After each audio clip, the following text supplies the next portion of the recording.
নমস্কার বন্ধুরা, শ্রাবণীর পাকঘরে সবাইকে স্বাগত জানাই। আশা করি তোমরা সবাই খুব ভালো আছো। আমিও ভালো আছি। আজকে আমি মাশরুমের একটা তরকারি নিয়ে চলে এলাম। এই মাশরুমগুলো আমাদের এই বাড়ির আশেপাশে অনেকেরই বাড়িতে চাষ করা হচ্ছে বর্তমানে। তো খুব ফ্রেশ আর ভালো, সুন্দর দেখতে, একদম পুরো ফুলের মতো। না দেখলে বিশ্বাসই করতে পারবে না কতটা নরম আর তুলতুলে। অনেকেই তোমরা অবশ্য চেনো, অনেকেই জানো।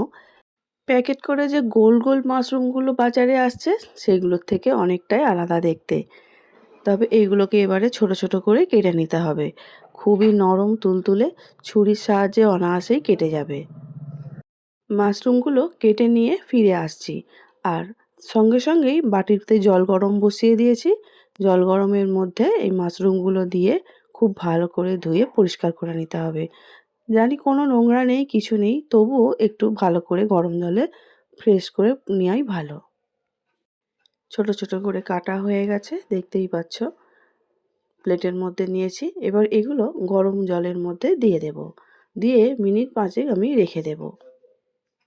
কাছের বা দূরের, দেশ বা দেশের বাইরে যদি কোনো বন্ধুরা এই মুহূর্তে ইউটিউব চ্যানেল থেকে আমার ভিডিও দেখছো, তাহলে যদি সাবস্ক্রাইব করা না হয়ে থাকে প্লিজ সাবস্ক্রাইব করে শ্রাবণীর পাকঘর চ্যানেলটির পাশে থেকে যাওয়ার অনুরোধ রইল। পাশে থাকা বেলটা অবশ্যই প্রেস করে দিও, যাতে যখনই কোনো রান্না ছাড়বো সবার আগে তোমাদের কাছেই পৌঁছে যাবে। এখন একটা ফ্রাই প্যান বসিয়ে দিয়েছি, তাতে ছোট ছোট করে টুকরো করে আলুগুলো দিয়ে দিলাম। তোমরা যদি চাও এটা এমনিই রান্না করবে তাহলে এমনিই করতে পারো। আর অনেকটাই কমে যায়, ছোট হয়ে যায় বলে আমি একটু আলু দিয়েছি। আর আলুটা দিলে খেতে ভালোই লাগে, সেই জন্য আলুটা ভেজে তুলে রাখলাম। এবারে তেলের মধ্যে আবারও ছোট্ট ছোট্ট করে কেটে রাখা দুটো বড় সাইজের পেঁয়াজ, সেই পেঁয়াজ কুচিটা দিয়ে দিলাম। এবারে পেঁয়াজ কুচিও খুব ভালো করে ভেজে নেব। তার মধ্যে আদা রসুন গ্রেট করে রেখেছিলাম সেটা দিয়ে দিলাম। দিয়ে একটু ভেজে নেবার পরে ছোট ছোট করে কেটে রাখা টমেটো কুচিও দিয়ে দিলাম। টমেটো, আদা, রসুন সব কিছু একসঙ্গে খুব ভালো করে কষে নিতে হবে। আর যাতে টমেটোটা খুব তাড়াতাড়ি নরম হয়ে যায়, সেই জন্য এখানে দিয়ে দেব প্রয়োজন অনুযায়ী নুন। নুন দিয়ে খুব ভালো করে আদা রসুন পেঁয়াজ কষে নিতে হবে।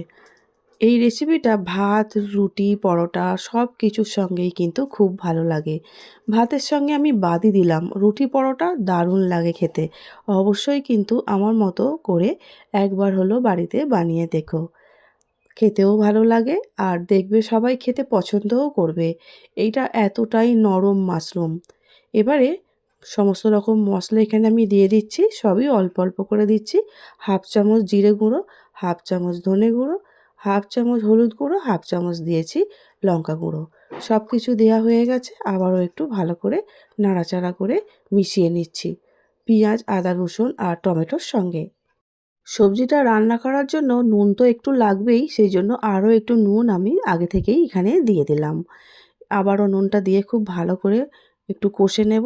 নেবার পরে আমি এখানে যে মাশরুমগুলো ভাপিয়ে রেখেছিলাম, মানে জল দিয়ে জাস্ট একটু ভিজিয়ে রেখেছিলাম গরম জলে, সেটা থেকে ভালো করে চেপে চেপে জলটাকে নিগড়ে নিয়ে হাত দিয়েই চেপে চেপে নিগড়ে নিতে হবে, যাতে জল না থাকে। সেই অবস্থায় কড়ার মধ্যে তুলে নিতে হবে। আমিও তাই কড়ার মধ্যে তুলে নিলাম। এবারে খুন্তির সাহায্যে নাড়াচাড়া করে এই মশলাটা যেটা করেছিলাম আদা রসুন পেঁয়াজ টমেটোর, সেটার সঙ্গে খুব ভালো করে 2-3 মিনিট খুব ভালো করে কষে নিতে হবে। তাহলে কিন্তু খেতে খুব ভালো লাগবে আর মাশরুমের কাঁচা গন্ধটাও চলে যাবে। অনেকেই খেতে পছন্দ করো না মাশরুম রান্না, অনেকে ভাবে যে কী রকম একটা খাবার। কিন্তু মাশরুমটা আজকে আমি পেঁয়াজ আদা রসুন দিয়ে বানিয়েছি বলে তাই। কিন্তু তুমি যদি ভাবো তোমার শরীরের জন্য তুমি তোমার মতো করে বানিয়ে খাবে, একদম হালকা করে অন্য রকম রেসিপিও বানিয়ে নেওয়া যায়। তাতে শরীরের জন্য, স্বাস্থ্যের জন্য খুবই উপকারী এই মাশরুম খাওয়া। সেই জন্য আমিও আগের ঠিক একটা খেতাম না, এখন কিন্তু খুবই ভালো লাগে। বাজার থেকে যেটা আনা হয় সেটাও খেতে খুবই ভালোবাসি। সেই রেসিপিটা কিন্তু আমার আগে আছে দেওয়া, যদি তোমরা চাও অবশ্যই দেখতে পারো। এবারে আলুগুলো তুলে দিলাম। আলুগুলো দেবার পরে আবার একটু নাড়াচাড়া করে নিচ্ছি। আলুগুলো যখন ভেজেছিলাম তখন প্রায় আলু সিদ্ধ হয়ে যাবারই পথে ছিল, তো ওই জন্য কোনো অসুবিধা হয়নি। আলুগুলো আবার দিয়ে দিলাম। দিয়ে সামান্য গরম জল এখানে অ্যাড করতে হবে, খুব বেশি জল দেওয়া দরকার নেই, কারণ মাশরুম এমনিতেই খুবই নরম। জাস্ট আলুটা একটু ভালো করে সিদ্ধ হওয়ার জন্য জলটা কিন্তু দিতে হবে। আর যেহেতু অনেক রকম মশলা দেওয়া হয়েছে, সেই সব মশলাগুলোও তো একটু জলের মধ্যে ভালোভাবেই পাক হয়ে যাবে। সেই জন্য একটু গরম জল দিলাম। এবারে ঢাকা দিয়ে দেব ৩-৪ মিনিটের জন্য। তাহলে আলুগুলো খুব ভালো করে সিদ্ধও হয়ে যাবে আর খেতে খুবই ভালো লাগবে। যদি আলুগুলো একটু বেশ গলিয়ে গলিয়ে দেওয়া যায় না, তাহলে মাশরুমের গায়ে লেগে যায়, তখন কিন্তু খেতে খুব ভালো লাগে। আমি ৩ মিনিট পর জাস্ট ফিরে এলাম, একটু নাড়াচাড়া করে নিচ্ছি। দেখতেই পাচ্ছ সমস্ত কিছু সিদ্ধ হয়ে গিয়ে কত ছোট ছোট হয়ে গেছে। আলুও প্রায় সিদ্ধর পথে, কিন্তু ঝোলটা একটু মারতে হবে। সেই জন্য একটু ভালো করে ফুটিয়ে নিলাম। সবশেষে দিয়ে দিয়েছি একটু গরম মশলা। গরম মশলাটা দিয়েও আবারও একটু নাড়াচাড়া করে নিলাম। ব্যাস হয়েই এসেছে আমাদের মাশরুম রেসিপি। গ্যাস অফ করে ৫ মিনিটের জন্য ঢাকা দিয়ে রেখে দিয়েছিলাম। এবারে একটা সার্ভিং বোলের মধ্যে পরিবেশন করে নিচ্ছি। গন্ধটা খুবই ভালো হয়েছে আর দেখতে যেমন ভালো হয়েছে, খেতে কিন্তু খুবই ভালো হয়েছে। রাতের ডিনারে রুটি দিয়ে কিন্তু খেতে খুবই ভালো লাগে। আর পরোটা, নান যেকোনোর সঙ্গে কিন্তু ইজি চলে যাবে। তবে বাড়িতে কিন্তু আমার মতো করে একবার বানিও। আজ তাহলে আসছি, দেখা হবে অন্য দিন নতুন ভিডিও নিয়ে। সবাই খুব ভালো থাকবে, সুস্থ থাকবে।